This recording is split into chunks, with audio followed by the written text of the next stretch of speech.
इसका मतलब है कि तुम बिना मरीज को देखे दवा देते हो। तुम दवा के स्थान पर किसी को जहर भी तो दे सकते हो, और हो सकता है तुम्हारी दवा से ही बंजारे की पत्नी की मौत हुई हो।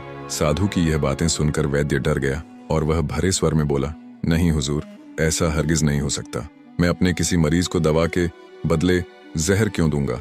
वैद्य की बात सुनकर वह साधु बोला, अब तो तुम ऐसा ही कहोगे। मैं तुम्हें अपने कर्तव्य के प्रति लापरवाही करने के लिए और एक मरीज के जीवन से खिलवाड़ करने के अपराध में 50 कोड़े लगाने का आदेश देने जा रहा हूँ, वरना सच बोल दो। यह सुनकर वैद्य हाथ जोड़कर बोला, हुजूर मुझे माफ कर दीजिए।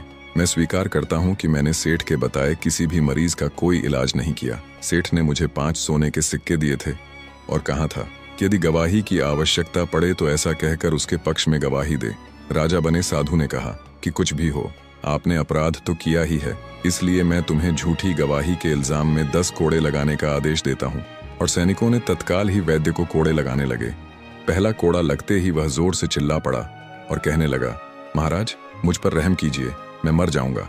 वैद्य के साथ ऐसा होते हुए देखकर सेठ के गवाह के तौर पर बुलाए गए उन 4 व्यक्तियों के कलेजे कांप गए जिन्होंने बंजारे की पत्नी को श्मशान ले जाकर जलाने की बात कही थी। अब बारी उन 4 गवाहों की आई तो उन 4 ने भी डरते हुए अपना अपराध स्वीकार कर लिया और बोले, हम झूठी गवाही सेठ के चंद पैसों के बदले दे रहे थे। फिर साधु ने सेठ से कहा, सेठ जी तुम्हारे 5 गवाहों की तो पहले ही हवा निकल गई है। अब तुम बताओ कि किसी की इच्छा के विपरीत किसी की पत्नी को जबरदस्ती घर में रखने के अपराध में तुम कौन सी सजा पाना पसंद करोगे? सेठ स्तब्ध रह गया, उसके मुंह से कोई शब्द बाहर नहीं निकला। साधु बने राजा ने कहा कि इससे पहले कि मैं तुम्हें 10 साल की कठोर कारावास की सजा दे दूं, नहीं तो तुम इस बंजारे की पत्नी को दरबार में हाजिर करो।